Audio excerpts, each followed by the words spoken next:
Welcome to Becoming Human.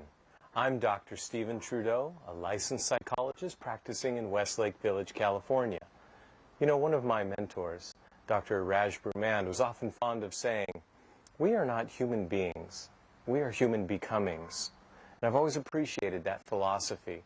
It speaks to the journey to become the best human that we can be. And that's what our show is about, following that journey from birth all the way through to becoming the best human we can be each and every day of our lives. Every day, I want to be a better father, a better husband, a better therapist, and just a better human. And every day I try to learn something new that helps me become that better person. And I hope you'll join me on this journey. Adolescence is one of those really difficult passages. I know I had just an enormous difficulty trying to get through that period. When I turned 13, I thought I knew everything. And boy, I was wrong. I didn't go to college, and I decided to go out and learn from the School of Hard Knocks. Well, after getting knocked around enough, I went back to school and got my education. And thankfully, I've fallen into my passion. My passion is helping people, and that's why I'm a therapist. I love helping people. Now, with teenagers, what do? We support each other, and as parents and as adults, we support our teens. We help them navigate by nurturing and by, yes, teaching them the skills they need to adapt to their environment, adapt to those additional challenges that they're going to face each step along the way. And yes, it's often quite maddening when they don't quite reach the potential that we imagine they should.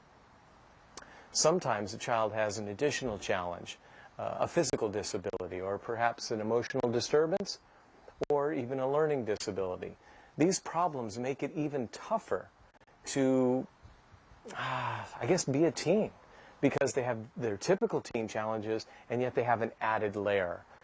So today, we're going to talk with a remarkable young teenager named Samantha Ferry. She has cystic fibrosis. It's a lifelong disease, and she struggled with it. She's never known any difference. But you will be amazed by her vibrant personality and her unquenchable spirit. So welcome to Becoming Human.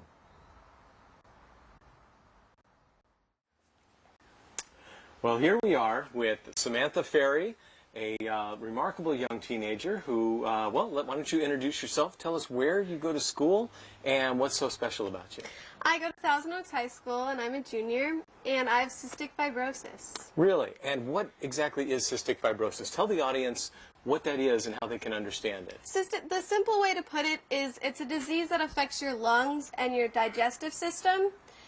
And, for example, every time I eat, I take pills called enzymes, which help me break down the food, get proteins, nutrients from my food. And for my lungs, I take some treatments and stuff that help keep my lungs fine. Well, what kind of treatments?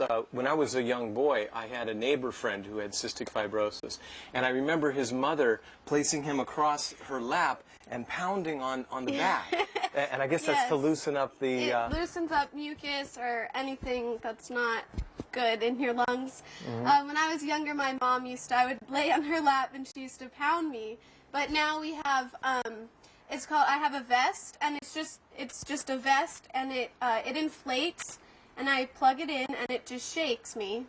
So that's, they have different versions of that. I just have a little one. It just shakes my chest to get everything loosened up in there. So. And how often do you have to do that? You're supposed to do it every day, but being a teenager, I don't usually do it every day. Maybe every other day. Every other day. Yeah. Yeah. And when you don't do it for a while, do you develop symptoms? I can tell if I haven't done it in a really long time. My cough, if I start coughing, it's not a strong cough, but I can just tell myself that I can tell I need to do my treatments. Sure. And I also do inhalations of Pulmazine and Xopenex, which is, one is like a sodium chloride thing. It helps, the salt helps my lungs. And the other is just a preventative medicine to help my lungs as well. Do you ever get bothered by the humidity or lack of humidity?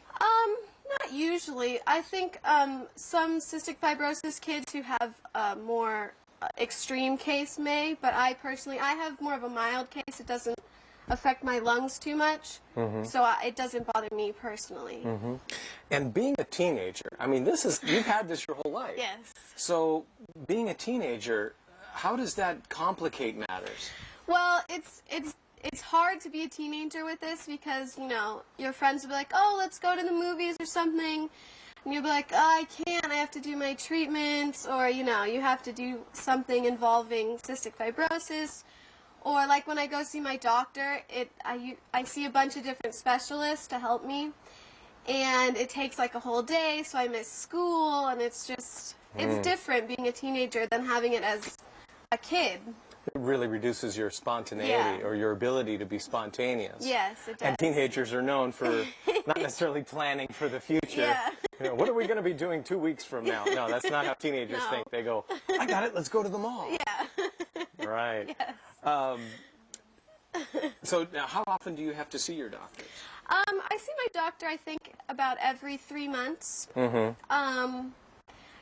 Some kids go more. I go 3 months, and I go through, I see a physical therapist, a nutritionist, a respiratory therapist, a social worker, a nurse, and the doctor.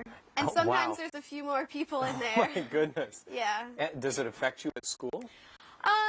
No, sometimes, I don't know, it's hard. Sometimes, you know, sometimes I can tell that maybe it's bothering me, my lungs might be bothering me, and it's kind of frustrating to be like, ugh, I have to go home and do my treatments. Yeah.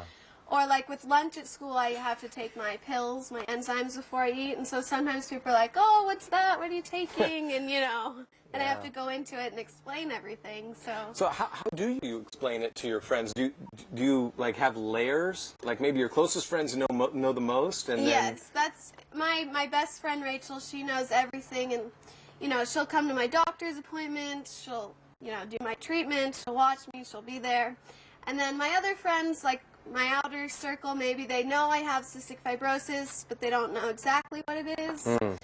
And then some of my teachers, I give them, if they ask about it, I have like booklets that I can give my teachers. So it just depends, I guess, how close I am with the person to how much I tell them. Sure, yeah.